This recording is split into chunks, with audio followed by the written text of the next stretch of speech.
No vídeo de hoje a gente vai conversar sobre as minhas leituras de janeiro e também sobre o que eu pretendo ler em fevereiro.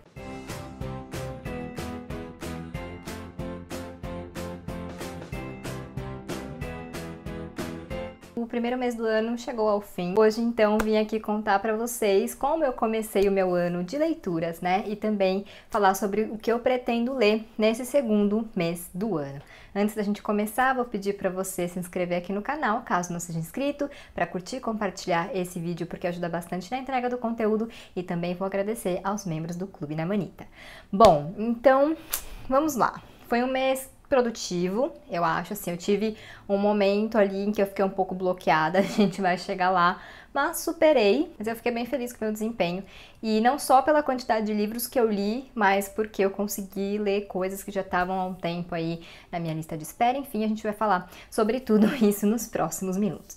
Então, vamos lá, comecei o ano terminando Água Fresca para as Flores, da Valérie Perrin, que foi o livro de janeiro do Intrínsecos, né, que é essa capinha comercial aqui, e eu comecei a lê-lo no fim de dezembro, né, na verdade no fim de dezembro eu achei que eu não ia ler nada, porque eu tinha lido bastante, queria um descanso, e aí peguei esse livro meio que pra ver qual era, e aí foi indo, mas eu li ele super devagar, assim, e recomendo, porque acho que é um livro pra ser saboreado. A Valérie Perrin tem uma escrita muito bonita, muito sutil, é um livro que vai nessa pegada de ser muito singelo, muito delicado, então eu acho que é uma leitura que, claro, se você quiser devorar, devore, mas também acho gostosa de fazer assim um pouco mais lenta para saborear. Aqui a gente conhece a história da Violette Toussaint, ela trabalha num cemitério, ela é zeladora do cemitério numa região da França, e a gente vai conhecendo a vida dela desde criança. Ela sofreu abandono quando nenê, depois ela casou e, né, teve experiências ruins,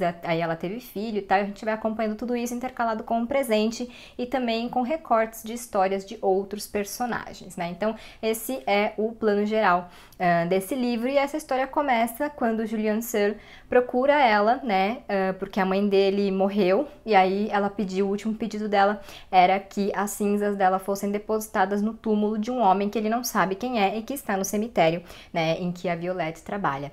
Então ele procura ela, ele quer saber quem era esse homem, e a história parte daí. Como eu falei, é um livro muito delicado, que fala muito sobre a vida, fala muito sobre a morte também, fala sobre amor, né, sobre várias formas de amor, mas eu acho que é um livro que celebra muito a vida, e não só a vida que a gente está vivendo, mas também a vida das pessoas que já se foram. Como eu sempre falo, né, quando eu leio livros que falam sobre luto, sobre perda, eu acho que é muito importante a gente conversar sobre a morte e sobre os mortos. Não é confortável, né, nem sempre, mas eu acho que também por isso que acabou se tornando um tabu.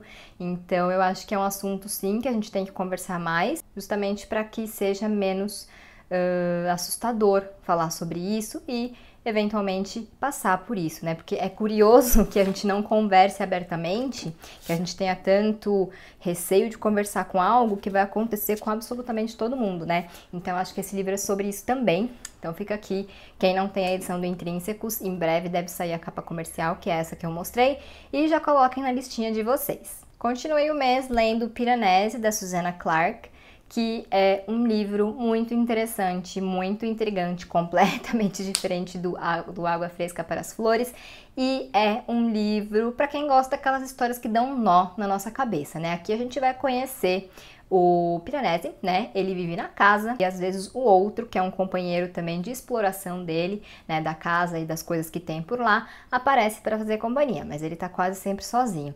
E aí, então, a gente vai conhecendo essa casa, que são vários salões, que são invadidos pela maré, né, pelo mar, e também todas as coisas que estão dentro desses salões, né? Como eu falei no vídeo que eu gravei sobre esse livro, tá? Aqui eu vou deixar o card para vocês.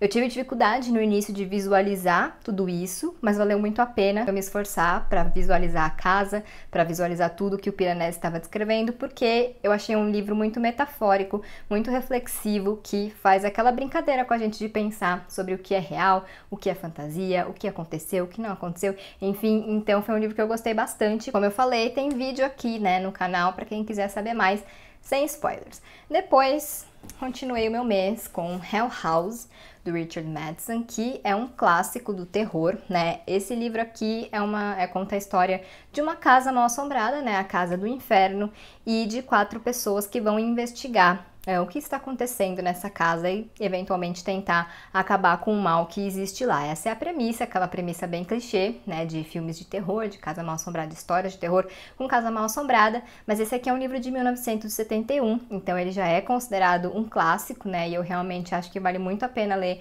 para quem gosta dessa premissa de Casas Mal Assombradas. Também fiz vídeo aqui no canal sem spoiler, então se vocês quiserem saber um pouco mais sobre o que eu achei, é só clicar aqui no card, mas no geral eu gostei bastante, acho sim que é uma leitura indispensável para quem gosta do gênero, né, não gostei de todos os aspectos do livro, mas eu acho que no geral, assim, ele realmente funciona muito bem para essa premissa, né, de livro sobre uma casa mal assombrada. Depois eu li Ecos, que foi a leitura de janeiro do Clube na Manita, né, nossa primeira leitura do ano. Esse livro aqui eu já estava bem curiosa para ler há algum tempo, porque eu só vejo elogios a essa história, né, então eu estava bem curiosa para saber do que se tratava e etc. E aí fui ler e realmente merece todos os elogios, o pessoal também do clube amou. Foi um daqueles livros assim que se tornam quase unanimidade, né, entre a gente. E aqui a gente conhece, começa como uma fantasia, como uma fábula, né, acho que a gente pode falar assim. E depois a gente conhece 3 histórias, tirando o início que se passa 50 anos antes da Primeira Guerra Mundial. Essas 3 histórias se passam entre 1933 e 1942. Então pega ali o início do nazismo, né, da Segunda Guerra Mundial, a Grande Depressão nos Estados Unidos na década de 30 e depois a guerra, a Segunda Guerra Mundial realmente em curso, né? Na primeira história a gente conhece o Frederick, que é um menino muito talentoso, né? Um músico muito talentoso, mas ele acaba tendo esse sonho de se tornar músico interrompido pelo nazismo, né? Na segunda história a gente conhece o Mike e o Frank, que são 2 irmãos órfãos, e o Mike, né, que é o mais velho, é um pianista prodígio, né? Mas a prioridade da vida dele é não se separar do irmão, ou pelo menos garantir que o irmão, né, o Frank, tenha uma casa, enfim, uma família para acolhê-lo. E a terceira história é da Ivy, que é uma menina muito fofa, né, filha de imigrantes mexicanos, e ela vai com os pais, se muda para cuidar da casa de uma família japonesa que foi para um campo de concentração, né, que tinha lá nos Estados Unidos durante a Segunda Guerra Mundial. Gostei muito das 3 histórias, mas devo dizer que essa terceira história me tocou por motivos pessoais, né, eu não sabia, como eu não leio sinopse, eu não sabia que ia tratar desse tema, e para mim é um tema sensível não só por eu ser descendente japonesa, mas porque a minha avó já me contou, né, ela veio aqui para o Brasil em 1933, então foi antes da guerra, mas ela me contou que durante a guerra, mesmo aqui no Brasil, eles tinham que tomar cuidado, porque se mais de 3 japoneses fossem vistos na rua conversando, já era meio considerado conspiração, sabe? Então isso realmente me tocou, e lá nos Estados Unidos isso foi muito mais forte pelas questões, pelos conflitos entre os 2 países. Uma parte da Segunda Guerra Mundial que eu acho que não é muito contada, assim, né, não que não é muito contada, mas não é tão explorada dentro da ficção, então eu gostei muito de ver isso nessa história da Ivy. E essas 3 histórias, obviamente, estão conectadas aí de alguma forma, que eu não vou contar qual é, mas é um livro muito encantador, que tem essa pegada da fantasia, né, que tem um lado um pouco mais dark também, mas que traz essa questão da ficção histórica e do drama muito forte. E isso acabou sendo uma surpresa para mim, uma surpresa muito bem-vinda, então adorei Ecos, e fica aí também essa indicação. Quando eu terminei Ecos, eu fiquei ali numa semana meio bloqueada, comecei um outro livro que não rolou, então abandonei não, né, pausei, e aí peguei O Avesso da Pele, do Jefferson Tenório. Esse livro aqui já estava na minha mira há algum tempo, né, eu ganhei ele da Cris, do Tiny Reads, e ele estava na minha mira porque muita gente elogiou tal, mas porque logo que saiu, a Ali, do Ali Lendo os Livros, leu e falou, você vai gostar. E aí eu ganhei da Krishna e estamos aqui. Então essa foi uma leitura que me deixou muito feliz, porque era um livro que eu já estava muito interessada em ler, mas como muitos outros, né, vai ficando naquela pilha enorme e a gente nunca consegue pegar. Então eu fiquei muito feliz de ler esse livro e já considero um livro necessário. Eu acho que ele foi o meu favorito de janeiro. É um livro pequeno, mas assim, eu devorei, apesar dele ser denso, tá? É um livro pesado, mas que eu não conseguia parar de ler. Aqui a gente conhece o Pedro, né, que ele narra essa história em segunda pessoa, né, ele meio que conta pro pai dele a história dele mesmo, né, a história do pai, Então, ele é como se ele estivesse conversando com o pai dele. E ele vai contando vários momentos da vida do pai. Uma história que fala muito sobre racismo, né? Especialmente o racismo estrutural. Fala muito sobre essa questão de identidade, né? De quando o pai dele se percebeu como um homem negro e como isso já afetava a vida dele, mas passou a afetar também depois que ele teve esse reconhecimento. Então, por isso que eu falo que é um livro necessário. Mas, para além dessa questão do racismo, que, né, obviamente é muito importante e que eu acho que a gente tem que ler para que a gente possa conhecer e compreender vivências, né, diferentes das nossas, né? Também é um livro que fala muito da relação de pai e filho, que nesse processo de contar a história do pai para o próprio pai, né, a gente percebe várias nuances aí dessa relação entre o Pedro e o pai dele. Então, eu acho que é um livro muito rico, apesar de pequenininho, e como eu falei, muito fluido, apesar de denso. Mas também pode ser que você ache muito denso e acabe indo aos poucos e tá tudo certo também. É só que eu realmente estava muito curiosa para saber como essa história ia fluir, porque na verdade é uma daquelas histórias que não tem grandes acontecimentos, grandes reviravoltas, porque é uma história que poderia ser real, que é eventualmente real, né? Então não tem, nossa, realmente uma grande coisa, assim, uma grande reviravolta, né? Mas eu gosto muito desse tipo de história, eu fico muito envolvida com esse tipo de história, então realmente é o meu tipo de livro, e fica aí essa indicação para vocês também. E também é um livro que já cai, né, dentro de duas metas minhas, que são de ler mais representatividade esse ano e também de ler mais livros nacionais. Depois eu li mais um livro que me deixou feliz, que foi A Maldição, do Stephen King, né? Já comecei aí o ano lendo mais um livrinho dele. E esse livro aqui, eu vejo que ele divide opiniões, tem gente que gosta, gente que não gosta, enfim. E aí eu fui meio que sem esperar nada. E eu gostei bastante, assim, não se tornou um favorito, nem nada, mas foi também li rápido, como eu sempre digo, nem todos os livros do King são rápidos. Então quando é, né, é porque é realmente muito fluido. E aqui a gente conhece o Billy Halleck, que foi amaldiçoado por um cigano, né? E aí ele começa a perder peso e não importa o que ele faça, ele não consegue reverter essa situação. Essa é a premissa da história, bem estilo King, e aí a gente vai acompanhar então o Billy passando aí por esse momento, né, querendo saber se ele vai conseguir sobreviver ou não, se realmente é uma maldição ou não, enfim. Achei a história muito envolvente, assim, muito intrigante. Não é um livro grande também, mas a gente vai devorando as páginas porque a gente quer saber o que vai acontecer, né, sobre essa questão da maldição. Esse livro foi originalmente publicado aqui como A Maldição do Cigano e depois mudou para A Maldição. Bom, eu acho que nessa história o King... hora de mudar móvel de lugar. Acho que essa história tem dois lados, né? Um lado, o King acaba reforçando alguns estereótipos em relação aos ciganos, né? Essa questão da magia e da maldição e etc.